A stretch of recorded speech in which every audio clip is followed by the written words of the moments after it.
spécial FNB, deuxième partie.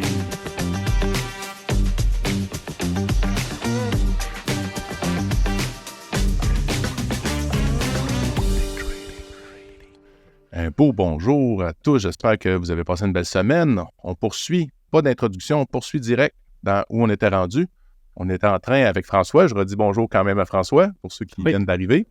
Donc, on se lance tout de suite, on continue, on a encore du matériel, puis on veut le faire un épisode, le reste de ça. Donc, le prochain qui était dans les grandes familles, tu nous as parlé un petit peu, les FNB au niveau de l'immobilier. Donc, le plus connu étant le XRE. Donc, ça, c'est intéressant, puis c'est l'ensemble du portefeuille immobilier des États-Unis, le XRE.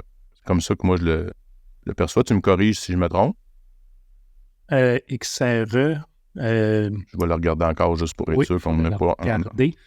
Ça regroupe 15 compagnies là-dedans. Ouais. Donc, ça regroupe des compagnies, surtout qui ont des...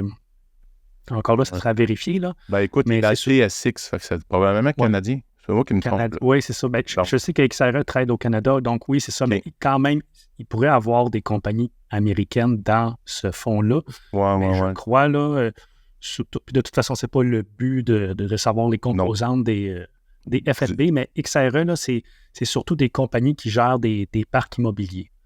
Donc, comme on parlait dans l'autre podcast, c'est une belle façon d'avoir une exposition à l'immobilier. Ouais. Donc, au lieu d'acheter un Plex, on va dire une 40 portes, je le sais que posséder un bloc, c'est vraiment posséder le brick et le mortier, mais quelqu'un qui ne veut pas changer de toilette, quelqu'un qui ne veut pas collecter des chèques, puis encore là, je sais qu'il y a des compagnies qui s'occupent de ça avec un frais de gestion, mais c'est une belle façon de garder ça simple, là, avoir du XRE dans son portefeuille, puis le rendement annuel depuis que le titre est en bourse, depuis au-dessus de 10 ans, là, 10, 20, 30 ans, je pense, là, le rendement annuel, c'est entre 7 et 10 % par année, en moyenne, là, je parle. Donc, c'est sûr, ce n'est pas les rendements que de posséder un bloc, mais c'est une belle façon quand même d'être diversifier notre portefeuille et d'avoir une exposition au marché immobilier. C'est ça qu'on essaie de vous expliquer là, avec ce podcast-là et l'autre podcast. C'est si un secteur vous intéresse, un FNB, c'est là pour ça. Au lieu d'acheter une compagnie, exemple tantôt, on en parlait avec Patrick, le FNB de l'agriculture, CAW, C-O-W. Patrick, il dit ça pour l'avenir. Mais semble que ça peut juste monter. Moi aussi, je pense ça. Mais quelqu'un qui achète une compagnie qui compose ce FNB-là, on ne le sait pas. Elle va se faire faillite. C'est peut-être mal géré. Mettons, il y a de la fraude. La compagnie peut tomber. Puis le FNB va continuer à monter parce que la compagnie que vous voulez investir, elle représente, on va dire, 0,2 % du FNB. Donc, c'est là qu'on veut vous amener, là, dans le sens, sans donner des recommandations d'achat. Si c'est un secteur qui vous intéresse, dites-vous qu'il y a tout le temps un FNB sur le secteur. Donc, au lieu d'acheter une compagnie, à moins que c'est vraiment la compagnie qui vous intéresse, là, parce que vous avez fait des études plus approfondies sur la compagnie, mais si c'est un secteur qui vous intéresse, personnellement, je trouve que c'est inutile d'acheter une compagnie dans le secteur. J'aime mieux y aller avec un FNB. Donc, c'est ça. On va venir un petit peu sur le XRE là, par rapport à l'immobilier. Moi, je côtoie des investisseurs immobiliers. L'investisseur immobilier, actuellement, quand il achète un immeuble à revenu physique, il doit mettre 50 % de mise de fonds pour faire break-even, même pas de cash flow, là, juste pour que ça se paye. Puis les rendements sont quand même très petits. Fait que les gens qui vont acheter de l'immobilier physique, ce que je vois, là, ils vont optimiser l'immeuble. Ils vont le rénover, ils vont changer le locataire, ils vont mettre du temps. Ça devient un projet d'optimiser l'immeuble. Fait que si ton trip, c'est de dire, moi, je veux contrôler, puis je veux créer mon opportunité, c'est clair que c'est mieux un immeuble physique. Mais si, comme tu dis, tu n'as pas le goût de toucher à ça pantoute, tu veux juste placer, c'est une belle avenue. Puis ce que j'ai regardé, puis je l'ai quand même observé, là, la hausse du taux d'intérêt a eu un impact sur les immeubles à revenus du Mont-Canada, là. Puis ça a plafonné. Dans la dernière année, ça n'a pas monté, ça n'a pas baissé, ça a plafonné. Puis, si tu regardes dans la dernière année, les REIT, là, les FNB de real estate, c'est la même affaire. Fait que quand l'immobilier est affecté par le taux d'intérêt, c'est sûr que ce produit-là va être affecté lui-ci. Là, c'est directement relié. Donc, c'est sûr que, encore là, c'est du long terme, c'est voir est-ce que vous voulez être là, mais c'est sûr qu'actuellement, au moment où on se parle, ben, ça fait un peu du sideway, mais là, on ne sait pas le futur. Si les taux baissent, ça va être complètement une autre dynamique. Donc là, c'est à vous de faire vos devoirs, à savoir si vous voulez vous positionner là, mais ça représente quand même bien le marché en général. Là. Quand je le regarde, je l'ai devant moi, là, puis c'est ce que je vois, puis c'est ce que je me fais partager là, par mes amis investisseurs immobiliers. C'était le petit commentaire parenthèse. On continue. Donc, il y avait des FNB obligataires, donc des bons du Trésor, des choses comme ça, oui. François? Treasury Long Term, TLT. Okay. C'est des obligations, FNB sur des obligations 20 ans. Les obligations, ce n'est pas nécessairement les produits les plus sexy, mais c'est quand même intéressant à avoir dans son portefeuille. C'est une façon d'être diversifié. Généralement, des obligations, c'est un petit peu plus stable que le marché des actions. Pour le long terme, il y a le FNB, TLT, il y en a plein d'autres, là, mais je vous nomme les plus populaires. Okay. Sinon, pour le court terme, là, c'est XSB, Short Term Bonds. C'est de 2 à 5 ans. Donc, c'est un melting pot, un FNB melting pot d'obligations court terme, là, de différentes échéances. Okay. Donc, c'est une façon d'être diversifié. Mais encore là, ce n'est pas le produit le plus sexy, mais c'est une façon d'avoir des obligations dans son portefeuille. Là, je questionne. Moi, j'en ai jamais acheté des bons du Trésor, tu sais, directement. Mais si tu vas t'acheter un bon du Trésor, est-ce qu'il y a comme une date? Est-ce que, tu sais, il y a comme une date où tu ne peux pas le revendre avant s'il est physique? Puis le FNB lui permet qu'en 30 secondes, tu te reviens d'abord, tu le revends. C'est ça. Le gros avantage des FNB, c'est qu'on rentre et on sort quand on veut. Ton obligation, des fois, c'est parce que il y a une certaine volatilité avant l'échéance. Donc, on peut le revendre à profit, mais on peut le revendre à perte aussi. Mais à l'échéance, ton taux d'intérêt, il est garanti. Moi, c'est ça. OK. Donc, je trouve ça plus intéressant via des FNB. Mais encore là, posséder une obligation physique, c'est un peu comme posséder un once d'or physique. Là. Mm-hmm. Des fois, le monde préfère ça. Mais maintenant, avec les FNB, je vois pas l'utilité de posséder le sous-jacent. Là, ouais. Je vais acheter du USO, je n'irai pas m'acheter un baril de pétrole. Encore là, ça peut être la mode. Là, ça peut dire, je l'ai, mon baril de pétrole. Hey, c'est la même chose avec les obligations. Allons-y avec les FNB, gardons ça simple. Ben, c'est sûr que celui qui, mettons, tu le veux là, dans ta cour, ton baril de pétrole, oui. Parce que tu as peur que la société s'écroule. Là, je veux dire, c'est plus un plan de survie que plan. Tu sais, si tu veux l'art physique, c'est parce que si tout s'écroule, mettons, il n'y a plus d'Internet, mais les FNB, on va les mal, là, tu sais. Parce que ton once d'or, tu l'as dans les mains, tu sais. C'est ça. Ouais, je pense qu'ils vendent même des plaquettes de Bitcoin, là. Tu sais, on peut... okay. J'ai dit qu'on peut transiger n'importe quoi, mais maintenant, le sous-jacent, je pense de n'importe quoi, on peut l'avoir aussi. OK. La dernière grande famille pour aujourd'hui, la crypto. Donc, on a dit le BITO tantôt, tu les as nommés, le BTCC. Oui, BITO américain, BTCC au Canada. C'est ça. Fait que j'imagine que l'Ethereum, il y a le sien. Tu sais, il doit en avoir un paquet, là. Puis en plus, au moment où on se parle, il y en a 2 nouveaux qui viennent d'apparaître. Tu sais, ça doit bouger énormément. C'est ça. La plupart des ETF, les 2 plus gros, là, l'Ethereum et le Bitcoin, là, sont cotés dans la plupart des bourses. Là. On peut même transiger des options, des contrats à terme. J'ai pas fait mes devoirs, par exemple, FNB d'Ethereum, ça existe-tu? On va le fouiller. Allez vérifier, mais d'après moi, c'est sûr que ça existe. C'est sûr que ça... je vous le dis, tout existe. Si ça n'existe pas, là, on s'en reparle l'année prochaine, il va en avoir. Bon. Mais je sais que l'Ethereum, là, depuis environ 1 an, c'est disponible à transiger sur ma plateforme via les contrats à terme, des futures, qu'on appelle en anglais. Donc, j'ose croire qu'on est rendu à mettre des futures ou des contrats à terme sur une plateforme de trading. Généralement, les FNB, c'est l'étape avant. Oui. Donc, là, j'en ai 3 pour l'Ethereum, là, ETHR, ETHX puis ETHH. Allez fouiller ça si vous voulez. De l'Ethereum. Ah, OK. Bon. Et voilà. Donc, tout existe. Puis en plus, là, je ne sais pas la date, là, mais en 2021. Je ne vais pas dire le titre que je suis en train de lire, mais il existe ces produits-là. Donc, ça, c'est super intéressant. Ensuite de ça, là, on va bifurquer un peu. Je veux revenir sur quand tu as mentionné un FNB avec levier. Parce que ça, c'est le fun, mais c'est plus dangereux aussi. Tu sais, il y a des avantages et des inconvénients à ça. C'est ça. Des FNB avec effet de levier, c'est un FNB, je vais dire normal, mais c'est x2 ou x3 le FNB normal ou le sous-jacent. Donc, si on prend le QQQ, c'est un effet de levier x3 du Nasdaq. Donc, si ça monte d'1%, Nasdaq va monter de 3%. Si ça descend de 1%, le QQQ va tomber de 3%. Donc, y aller avec prudence. Et puis, c'est ça, il y a des effets aussi avec levier. L'autre catégorie, c'est les FNB inversés. Donc, pour le Nasdaq, les deux populaires, là, il y a le TQQQ et le SQQQ. C'est des ETF effets de levier aussi, encore là, x3.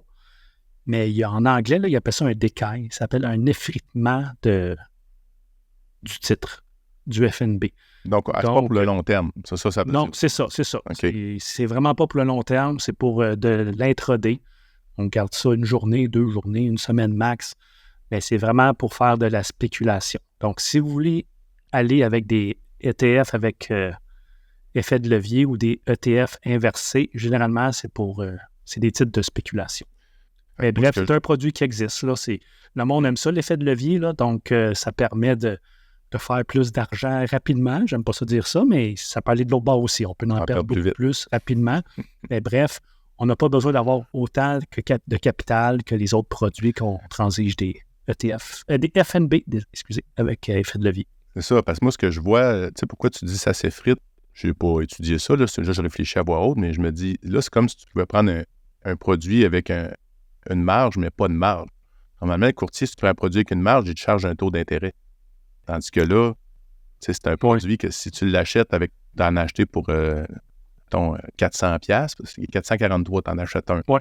T'as pas de marge, mais tu as un levier. Fait que ça fait juste du sens que ça s'effrite, parce que sinon, à un moment donné, les gens, d'après moi, ils vont plus acheter sur marge.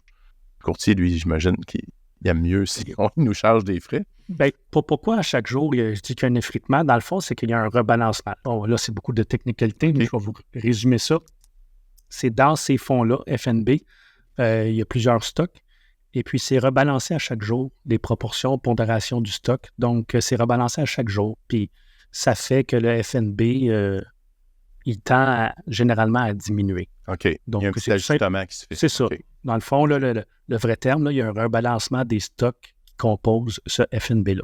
C'est ça qui fait l'effet d'effritement. OK. Donc, intéressant. Donc, soyez prudents si vous le faites à long terme. Réfléchissez avant. C'est pas la meilleure avenue. OK, là, on va se lancer dans les avantages. On en a déjà couvert quelques-uns, mais on va essayer. Moi, les avantages que j'ai ressortis, là, on en a parlé tantôt, la diversification, là, donc ça, c'est correct. Ça nous permet d'avoir un panier de plein de choses.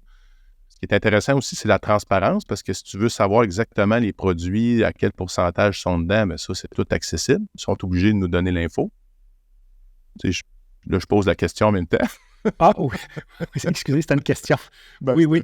Quand on tape, mettons, XRE ou CAO, COW, comme on a dit tantôt, vous allez aller sur Google, vous tapez CAO Holdings. Puis donc, vous allez avoir Holdings, les produits, les compagnies qui composent ce ETF-là, FNB-là, désolé. Donc, vous allez avoir aussi les proportions, la pondération. Donc, généralement, un FNB, ça compose entre 50 et 100 titres. Là, puis vous allez voir à combien de pourcentage cette compagnie-là représente du FNB. Donc, exemple, je crois, dans le côté énergie, c'est beaucoup là. XEG au Canada, l'énergie, je crois que la première compagnie qui compose ce FNB-là, c'est Suncor. Puis Suncor, de mémoire, il représente 20% de ce FNB-là. Tu sais, c'est quand même beaucoup, ça. C'est pas la norme, là. Généralement, c'est des 1%, 2%. Mais tu sais, si on prend cet exemple-là de ce FNB-là d'énergie au Canada, si Suncor bouge, bien, le FNB risque de bouger plus que n'importe quel autre parce que Suncor représente 20%. Fait que bref, oui, comme Patrick disait, là, puis c'est sa question, c'est intéressant de voir les titres qui composent les FNB. Puis encore là, comme j'explique dans ma formation Swing Trading, je ne recommande pas, mais je dis regardez les FNB. Puis si vraiment vous voulez transiger ou investir dans des compagnies généralement de qualité, cassez-vous pas la tête, là, ouvrez le FNB, allez voir les compagnies qui composent ce FNB-là. Puis généralement, c'est leur travail, là. Ceux qui ont créé ces FNB-là, généralement, ils mettent des compagnies de qualité là-dedans. Donc, au lieu de chercher là, sur Internet, partout, bien, ouvrez le FNB, regardez des compagnies qui vous intéressent. Si c'est vraiment acheter des compagnies, puis choisissez une compagnie qui répond à vos critères là-dedans. Là. Fait que, bref, les FNB, l'autre avantage, c'est ça nous permet là, d'y aller avec des titres de qualité, généralement. Là. C'est vraiment intéressant, ça, c'est vrai. Ils sont bien meilleurs que nous. Là. Dans le sens où, oui, pas juste sont meilleurs, mais des fois, tu as une équipe, ils sont peut-être 25 personnes là, à faire plein d'analyses avant de le rentrer dans leurs produits. Là. C'est pas des Patrick puis des Fuji dans leur sous-sol, puis ils disent, bon, OK, quelle compagnie d'énergie va monter? On va regarder les 1000 compagnies qui existent, je vais faire les devoirs. Eux autres, c'est leur travail. Là. C'est ça. Donc, si on prend une compagnie dans les FNB, pas tout le temps, là, mais généralement, parce qu'il vous reste des devoirs à faire quand même, là, puis votre profil d'investisseur, mais généralement, c'est de la qualité. Puis, tu sais, comme on dit, le temps, c'est de l'argent. Mais si on rajoute ce filtre-là à nos recherches de titres, mais je pense qu'on vient de sauver 50 % de notre temps. Là. Oui. En parlant de temps, on va arrêter d'aller trop dans les détails parce que là, il nous reste encore beaucoup. Exactement. On a encore du stock. Oui.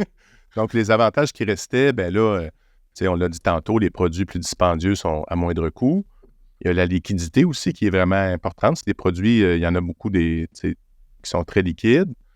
Là, ce qui m'intéressait beaucoup, moi, c'est la flexibilité aussi. Parce qu'on peut les shorter, on peut acheter sur marge, on peut trader les options, on peut même un coup qu'on les a achetés, les prêter.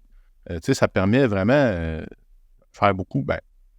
Mettons, on revient à l'immobilier, là, achète un immeuble, puis essaye de faire de quoi avec. Tu l'as, l'immeuble, c'est plus difficile s'en départir. Donc, on peut se retirer d'un marché en une fraction de seconde. Si puis un peu comme Patrick, excuse-moi Patrick, mais un peu comme Patrick qui parle les immeubles. Patrick, de ce temps-ci, il dit avec les baby boomers qui vont peut-être éventuellement s'en aller en résidence, XRE, c'est plusieurs compagnies, mais il y a des FNB, des REITs, là, surtout dans l'immobilier, qui se spécialisent, exemple, dans l'achat de résidences pour personnes âgées. Donc, si vraiment vous voulez juste investir dans des FNB immobiliers qui investissent seulement dans des résidences personnes âgées ou seulement dans des centres commerciaux. Centres commerciaux de ce temps-ci, c'est peut-être moins hot, là, mais bref, encore là, c'est faire nos devoirs, mais il y a des secteurs spécifiques dans l'immobilier, donc c'est des gros avantages, là, comme Patrick dit, là, il y a plusieurs options qu'on peut faire. Là, si l'immobilier vous intéresse, mais plus un secteur en particulier, dans l'immobilier, encore là, on peut le faire.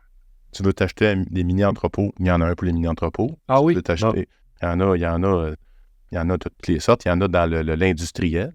Fait que tu pourrais investir dans des grosses usines de bâtisses que toi, tu ne serais jamais capable d'acheter. Là, donc, mais là, ça dépend de vous, comme tu dis, ça dépend de vers quoi vous voulez aller, là, mais c'est vraiment intéressant à savoir ça.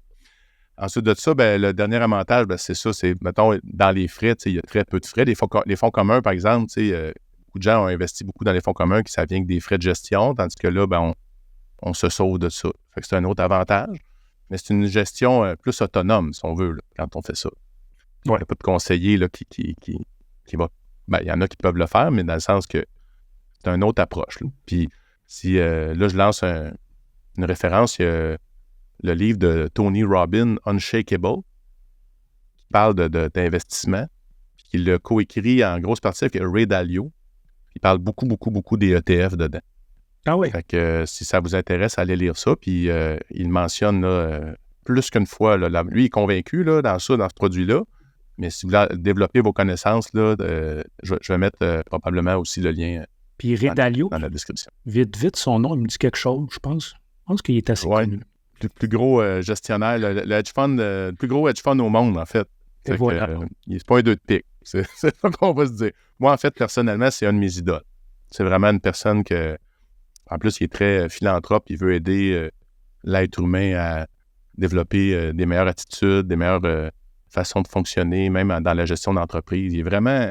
Si vous avez quelqu'un à suivre, là, c'est carte blanche. Allez-y découvrir Ray Dalio. Puis là, on fait une parenthèse, mais je pense qu'il offre des masterminds. Oui, c'est Masterclass. Masterclass, Medallion, ouais. Il y a un Masterclass sur le site web Masterclass, qui est Master the Market, quelque chose du genre.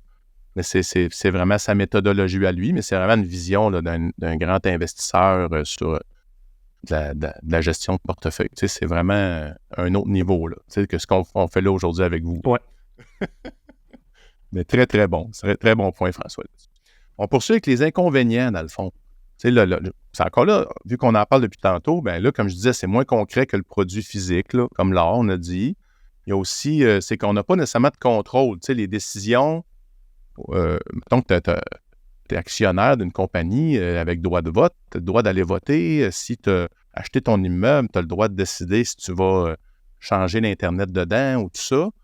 Mais là, quand on investit dans des actions via un FNB, bien là, tu confies ta participation aux assemblées générales à un fonds d'investissement. C'est lui qui va décider, dans le fond, ce qui va se faire. Donc, c'est un package deal. Tu n'as pas d'opinion à donner là-dessus. Là. Ton opinion, c'est que si tu n'es pas content, ben, tu peux t'en aller. Ça serait ça, mettons, l'opinion que tu as à dire. Après ça, ben, on a parlé tantôt des FNB synthétiques là, qui sont reliés avec les indices. Donc, tu sais, il y a un risque, c'est que ces compagnies-là, puis là, je ne suis pas un expert encore, c'est ce que moi je perçois, là. Ces compagnies-là, ben ils font des moves, tu sais, ils vont avoir des échanges avec des partenaires, ils ont des besoins de liquidité, ils ont des liquidity providers pour, tu sais, tout transiger leur affaire. Fait que si leur partenaire, il y en a qui fait défaut, ben il y a un risque qui est externe, si on veut, au produit, là, en plus du produit. Mais ça, on n'en a pas conscience, on ne le voit pas, mais ça existe, là. Donc, tu sais, c'était théoriquement possible que les partenaires ou les contreparties avec qui ils travaillent, puis s'il y a des swaps là-dedans, puis tout, s'il fait défaut, bien là, ça met en péril la performance. Il faut juste en être conscient. Puis, il y a certaines niches là, qui peuvent manquer de liquidité aussi. Dépendamment des niches, si c'est vraiment une niche pointue. Ben, exemple, ton REITs, là, ton FNB sur les personnes âgées, les résidences. Ouais. Les résidences personnes âgées, je serais curieux de voir le volume et la liquidité de ces produits-là. Mais encore, si on détient ça, on ne fait pas de la spéculation graphique 1 minute puis 5 minutes avec ça. Là. On détient ça pour le long terme. Donc, c'est pas la fin du monde. Mais oui, il peut y avoir beaucoup moins de liquidité selon qu'est-ce qu'on recherche. On s'entend encore une fois, c'est plus facile, même s'il n'y a pas de liquidité, de s'en départir que de vendre un immeuble. Oui. Un immeuble, généralement, sur papier, mettons un immeuble, un plex, puis ça vaut, on va dire, 2 millions. Si on est patient, on va le vendre à ce prix-là. Ouais, mais du jour au lendemain, s'il faut le vendre, ben, c'est plus 2 millions. Là. C'est peut-être 1,5, 1,6. Ouais. Tandis que le FNB, ben, si le FNB transige à 20,50, le lendemain, tu veux le vendre, mais tu vas le vendre à 20,49, 20,48. C'est ça, exact. C'est avantage, inconvénient. Si c'est une grosse bâtisse industrielle, que tu as un immeuble, tu veux le vendre, d'après moi, tu peux en avoir une couple d'années là, à attendre ton acheteur. En plus, oui. Fait que, tu sais, c'est ben là, on dit inconvénient, mais c'est l'avantage. Moi, pour moi, c'est un avantage, mais quand on dit manque de liquidité, ben c'est moins pire que d'avoir un produit au même titre que si tu as un lingot d'or, tu veux t'en départir, ben là, il faut que tu prennes ton auto. Je vous souhaite pas d'aller au compteur truc, instant compteur, je sais pas quoi. Non. Peut-être plus à l'île de banque, au pawn shop. Mais il faut que tu prennes ton auto et peut-être le vendre. Puis la personne, elle, qu'elle vérifie si c'est vraiment de l'or. C'est comme plus complexe. Tandis que là, nous, on est à 1 seconde de placer notre ordre. Puis là, si ça prend une couple d'heures à être exécuté parce qu'il n'y avait pas trop de liquidité, ben, tu peux être patient ou être plus flexible un petit peu sur ton prix. Fait que ça fait pas mal le tour, François, pour introduction. Je trouve que c'est un produit fascinant que je vais développer à mieux connaître, là, dans le fond, parce qu'il y en a tellement. Puis à chaque fois qu'on parle de ça, je trouve ça, c'est la créativité humaine. En 90, le premier, moi, ce qui me fascinerait, c'est de savoir c'est qui, qu'est-ce qu'il y avait dans sa tête quand il a créé ça. Moi, je ne le saurais jamais, là, mais ça doit être incroyable, l'innovation, que ça fasse un spread comme ça, puis ça se propage partout dans le monde. Ça veut dire que c'est un produit qui est gagnant, puis qui est de plus en plus populaire de toute façon, en plus. On le voit là, sur les différents groupes boursiers, puis même dans mon groupe, là, on parle beaucoup d'actions, là, mais il y a beaucoup plus de discussions sur les FNB. Tu sais, sur peut-être 2-3 compagnies, on va parler. 7 fois, on va parler de F&B. OK. Donc, il y a beaucoup de moins de monde c'est sûr qu'on va tout le temps s'intéresser aux compagnies, mais le monde s'intéresse plus au secteur maintenant. Tu sais, le monde commence à comprendre qu'investir dans le secteur, c'est peut-être mieux qu'investir que juste une compagnie. Oui. Encore là, ça dépend de l'objectif. La personne qui veut spéculer et qui veut faire un bon coup, oui. Tu sais, les compagnies, il y en a que quand ça lève, tu sais, NVIDIA... après ça, je vais te le dire. NVIDIA qui a monté de 2, 3, 400%, le FNB des semi-conducteurs n'a pas monté de 3, 400%. Exact, c'est ça. Le truc, c'est dans la diversification. Exact. Si on aime vraiment des compagnies, on peut avoir une dizaine de compagnies, une dizaine de FNB, un petit mix de tout. Exact. Donc, je vais y aller avec ma conclusion. Hein. On peut maintenant dire, mesdames, messieurs, tout le monde, on peut maintenant dire et affirmer qu'on est tous un peu plus avancés, au moins dans nos connaissances qu'avant l'épisode. Moi, j'aime bien dire que je me sens maintenant, je suis au moins 5% plus intelligent. Ça n'a pas rapport, mais j'aime ça, m'imaginer que je suis, en tout cas, du moins plus connaissant. Là, il n'en tient qu'à nous, là, chacun, vous, moi, de décider si on peut faire une place ou non dans nos portfolios de ces beaux produits-là. Une chose est certaine, c'est que ça vaut l'effort au moins de s'y attarder, de développer encore plus nos connaissances sur ce sujet. Fait que je vais vous inviter à continuer à décortiquer ça, à scruter comment ça fonctionne et à voir qu'est-ce qui est possible avec ça. Alors, je termine avec ma petite maxime. Faire des FNB nos amis nous aidera à mieux être diversifiés. C'est aussi simple que ça. Alors, bon trading!